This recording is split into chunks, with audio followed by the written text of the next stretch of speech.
तो मूवी में हमें बहुत ही ज्यादा क्यूट फैमिली दिखाई गई है जिसमें एक कपल और उनका एक बेटा टिम होता है। वो सब अपनी लाइफ में काफी ज्यादा खुश होते हैं। टिम बहुत ही लाडला बच्चा होता है और उसे ये चीज बहुत अच्छी लगती थी कि उसके पेरेंट्स उससे बहुत प्यार करते थे। वो ये प्यार कभी भी शेयर होने नहीं दे सकता था। उसकी अपनी एक इमेजिनरी दुनिया थी जिसमें वो डिफरेंट कैरेक्टर्स के साथ खेलता और कार्टून्स भी बनाता रहता। वो सबसे खुश बच्चा था। यहाँ से सीन जाता है आसमान पर, बेसिकली हेवन के अंदर, जहाँ पर बेबीज को बनाने के बाद उन्हें तैयार किया जा रहा होता है, उन्हें पाउडर लगाया जा रहा होता है, उन्हें कपड़े पहनाए जा रहे होते हैं। वो सब बेबीज बहुत इनोसेंट होते हैं, लेकिन उनमें से कुछ बेबीज ऐसे होते हैं जो बहुत ही ज्यादा क्लेवर होते हैं, बहुत ही ज्यादा इंटेलिजेंट, और उनका माइंड बेबीज जैसा नहीं बल्कि बड़े बच्चों जैसा होता है। वो जानते हैं कि चीजों को किस तरह से मैनेज करना है। तो ऐसे बेबीज को अलग कैटेगरी में भेज दिया जाता है और उन्हें 3 पीस सूट पहनाया जाता है जो कि ब्लैक कलर का होता है, जैसे किसी बॉस का हो या किसी वर्किंग मैन का। उनको घड़ी भी पहनाई जाती है और साथ एक ब्रीफ केस भी दिया जाता है।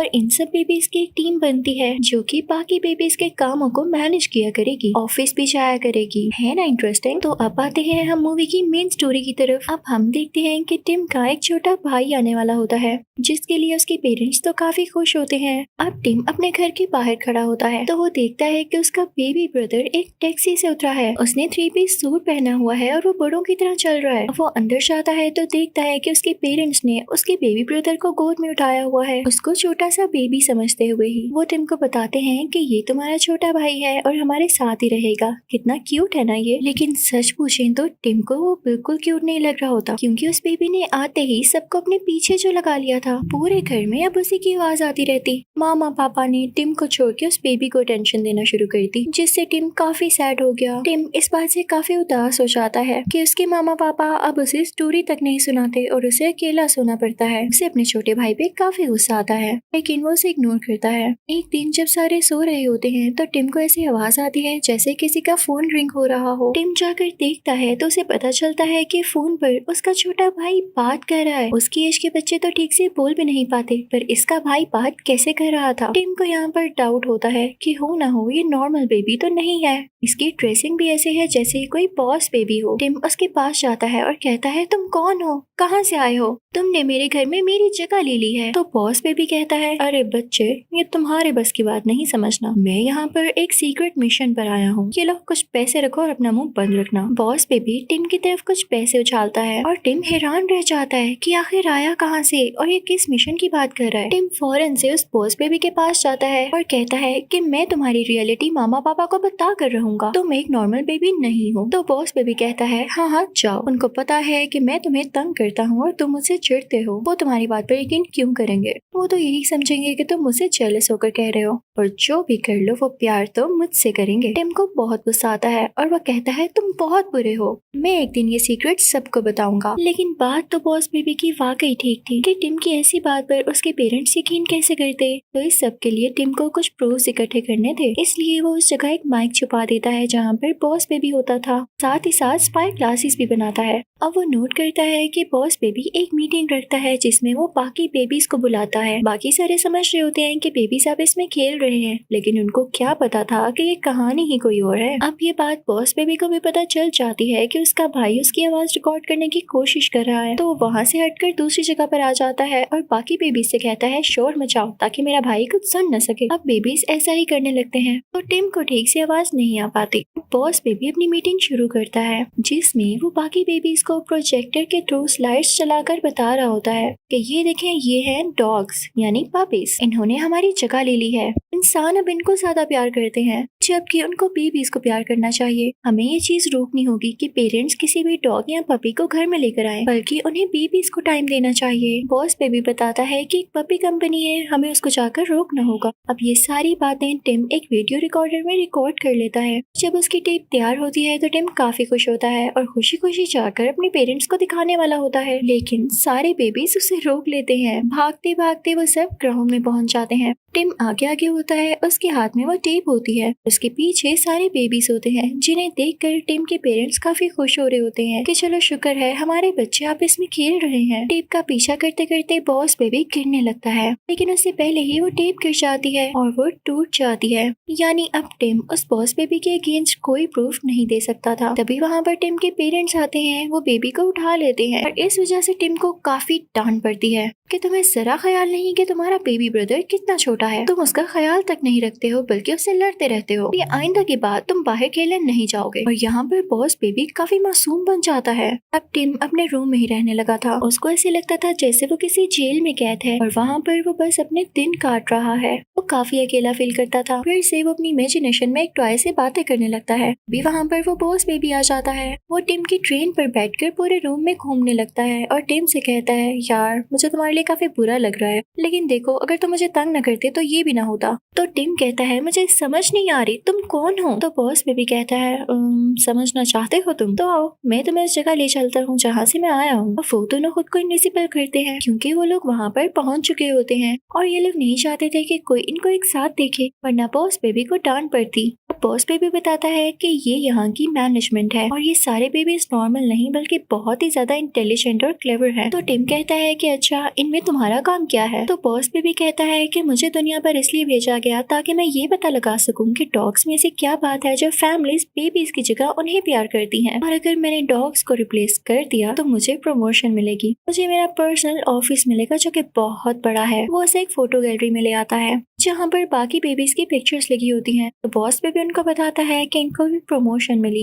इन लोगों ने भी अपने मिशंस कंप्लीट किए थे और इनको भी अपना पर्सनल ऑफिस मिला था। वहाँ पर एक और बॉस बेबी की पिक्चर लगी होती है। टिम कहता है कि ये भी बॉस बेबी है। तो बॉस बेबी कहता है, नहीं नहीं ये तो सब बेबीज की बॉस है और इसीलिए तो मुझे मिशन पर भेजा है, लेकिन अपनी जुबान बंद रखो, ये ना हो कि मैं अपनी जॉब से ही निकाला जाऊँ। टिम कहता है कि अच्छा अगर तुम्हें जॉब से निकाल दिया गया तो क्या होगा। तो बॉस बेबी कहता है, तुम कैसी बातें कर रहे हो, जॉब से निकल जाने का मतलब है नॉर्मल बेबी बन जाना, और मैं पागल नहीं जो ऐसा होने दूं। तुम खुद सोचो टिम, अगर मैं नॉर्मल बेबी बन गया तो मुझे तुम्हारा भाई बनकर रहना होगा, मैं दिन रात तुम्हारे साथ रहूंगा, मामा पापा मुझे ही प्यार करेंगे, तुम चाहते हो ऐसा। तो टिम कहता है, नहीं नहीं मैं ऐसा नहीं चाहता, मैं तो कभी नहीं चाहूंगा कि तुम नॉर्मल बेबी बनो, तुम अपना मिशन करो कंप्लीट और जाओ यहाँ से। तो बॉस बेबी कहता है, बस फिर तुम्हें मेरी हेल्प करनी होगी। तो टिम कहता है, ठीक है मैं तैयार हूँ। बॉस बेबी अपने भाई टिम से कहता है कि ये तो तुम जानते हो कि हमारे पेरेंट्स जिस कंपनी में काम कर रहे हैं वो पपीज डिलीवर करती है, तो हमें उनके साथ उनकी कंपनी में जाना होगा क्योंकि वहाँ पर बच्चे तो वैसे ही अलाउ हैं, इसका कोई मसला नहीं होगा। पर टिम कहता है, भाई तुम तो जानते हो मेरा घर से निकलना बंद है। तो बॉस बेबी कहता है, इसकी भी टेंशन नहीं है, तुम्हारा घर से निकलना इसीलिए बंद है क्योंकि तुम मुझे तंग करते थे, मेरे साथ लड़ाई करते रहते थे। अब हमें मामा पापा को ये शो करना होगा कि हमें बहुत प्यार है। अब वो प्लान के मुताबिक यही करते हैं। टिम अपने छोटे भाई यानी उस बॉस बेबी का ख्याल रखना शुरू कर देता है, उसे स्टोरी सुनाता है। पर जब फाइनली उसके मामा पापा को रियलाइज हो जाता है कि टिम तो अपने छोटे भाई का बहुत ख्याल रख रहा है, तो वो उसकी पनिश खत्म कर देते हैं, यानी अब वो घर से बाहर जा सकता था। अब वो दिन आ जाता है जब ये दोनों अपने पेरेंट्स की कंपनी में जाने वाले थे। इनफैक्ट वहाँ पर जाकर इनको एक ऐसी फाइल चुरानी थी जिसमें उनका नया मिशन था कि अब वो किस तरह का पपी बनाएंगे, उसमें कुछ चेंजेस करके। इससे पहले ही ये सब बॉस बेबी रोकेगा। ये लोग वहाँ से होते हुए उस सीक्रेट रूम में आ जाते हैं जहाँ पर वो फाइल थी, लेकिन वो फाइल इनको ट्रैप करने के लिए वहाँ रखी गई थी और जो वहाँ का ऑनर था वो कोई और नहीं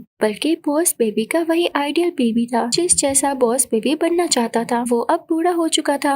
बॉस बेबी उसे देख के काफी हैरान होता है और कहता है, आप यहाँ कैसे। तो वो कंपनी का ऑनर कहता है, मैं भी तुम्हारी तरह बेबी हुआ करता था। इनफैक्ट इन बेबीज के पास एक मैजिक मिल्क होता है जिससे ये हमेशा बेबीज रहते हैं और बेबी कंपनी के लिए काम करते रहते हैं ताकि किसी को शक ही न हो। अब वो कंपनी का ऑनर बताता है कि जब मैं अपना मिशन कंप्लीट ना कर सका तो मुझसे वो मैजिक मिल्क लेकर मुझे कंपनी से बाहर निकाल दिया गया। मेरा भी ख्वाब था कि मेरा पर्सनल ऑफिस हो, लेकिन ये ख्वाब टूट गया और जब मुझे मैजिक मिल्क नहीं मिल सका तो मैं बूढ़ा होता गया और मैंने तुम्हें इसलिए यहाँ बुलाया है ताकि मैं तुम्हारा मैजिक मिल्क चुरा सकूं। और रही पपीज की बात, तो ये भी मेरा एक ट्रैप था तुम्हारी बेबी कंपनी को डाउन करने के लिए, क्योंकि मुझे वहाँ इंसल्ट के साथ निकाला गया। मैंने उनके अगेंस्ट ही एक कंपनी बना दी और देखो आज मैं कितना सक्सेसफुल हूँ। तुम्हारे पेरेंट्स भी मेरे लिए काम करते हैं, इससे ज्यादा एम्बैरेसिंग तुम्हारे लिए क्या होगा। अब वो कंपनी ओनर और भी बताता है कि मैं उस बेबी कंपनी में जाऊंगा, साथ ही साथ तुम्हारे पेरेंट्स को भी मार दूंगा। तो टिम कहता है, नहीं मेरे पेरेंट्स को तुम नहीं मारोगे। और बॉस बेबी ये सोच रहा होता है कि अगर उसकी कंपनी खत्म हो गई तो उसको प्रमोशन कैसे मिलेगी। तो दोनों डिसाइड करते हैं कि ये अपने पेरेंट्स को बचाएंगे और उस कंपनी को भी,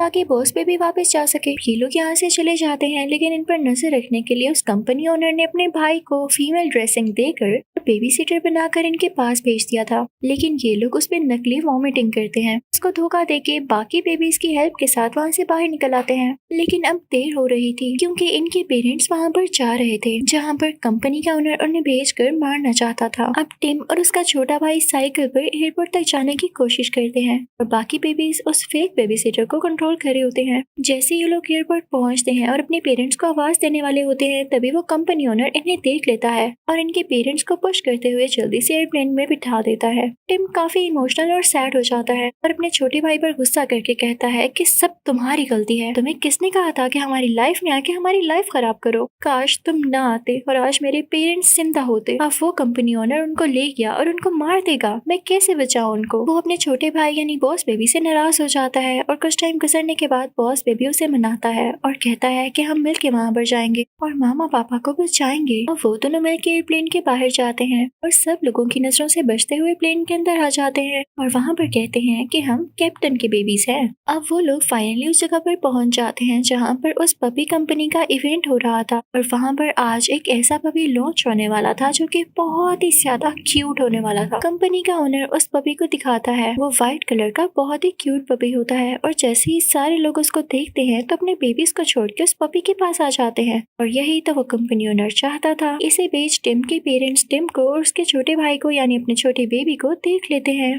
टिम जानता था कि उसके पेरेंट्स को जल्दी मारने वाला है।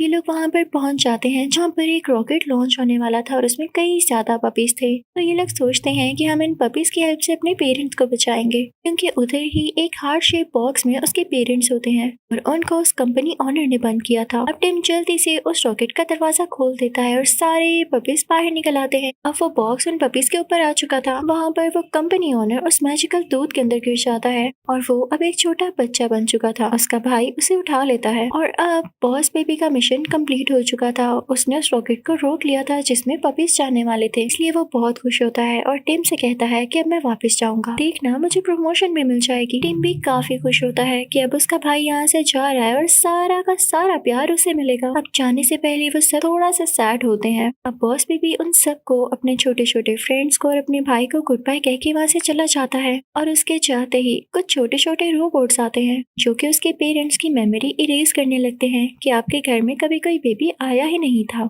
उसके सारे टॉयज, उसकी सारी चीजें वहाँ से ले जाते हैं। टिम ये देख के काफी उदास होने लगता है और उसे अब यहाँ पे पहली बार अकेला फील होता है। दूसरी तरफ हम देखते हैं कि बॉस बेबी काफी खुश होता है क्योंकि उसे प्रमोशन मिल चुकी थी। अलग पर्सनल ऑफिस भी वो काफी ज्यादा सेलिब्रेशन करता है, लेकिन वो काफी उदास था क्योंकि उसे टिम और अपने पेरेंट्स याद आ रहे थे। दूसरी तरफ टिम का भी यही हाल था। नो डाउट उसके पेरेंट्स अब उससे बहुत प्यार कर रहे थे, बिल्कुल पहले की तरह, लेकिन वो अपने भाई की कमी बहुत ज्यादा महसूस करता था, यानी उसे उसकी कमी बहुत ही ज्यादा फील होती थी। तो वो उसे एक लेटर लिखता है कि छोटे भाई वापिस आ जाओ, हम दोनों मिल के रहेंगे, एक साथ बड़े होंगे। और जब बॉस बेबी ये लेटर पढ़ता है तो वो इमोशनल हो जाता है क्योंकि जब उसे प्रमोशन मिली तो उसके साथ खेलने वाला कोई भी नहीं था। वो हर वक्त काम में बिजी रहता और उसकी लाइफ काफी बोरिंग हो चुकी थी। तो वो भी प्रेफर करता है टिम का छोटा भाई बनना। और फिर हम देखते हैं कि वो नॉर्मल बेबीज की लाइन में चला जाता है और फाइनली टिम के पेरेंट्स के घर आ जाता है। टिम फौरन से जाता है और ये देख के काफी खुश होता है कि उसका छोटा भाई वापिस आ गया है। अब मूवी के लास्ट सीन में हम देखते हैं कि टिम काफी बड़ा हो चुका होता है। ये जो मूवी हमने देखी वो इसकी स्टोरी अपनी बेटी को सुना रहा होता है। तभी वहाँ पर एक आदमी आता है जिसने 3 पीस सूट पहना होता है। तो टिम अपनी बेटी को बताता है कि ये तुम्हारे अंकल यानी चाचू हैं और ये वही बॉस बेबी होता है। पर तभी वहाँ पर एक और बेबी पैदा होता है जो कि उसकी बहना होती है। वो भी नॉर्मल नहीं बल्कि बॉस बेबी होती है। अब न जाने वो क्या क्या करने वाली थी। इसी के साथ ये मूवी यहीं पर एंड होती है। Thank you for watching.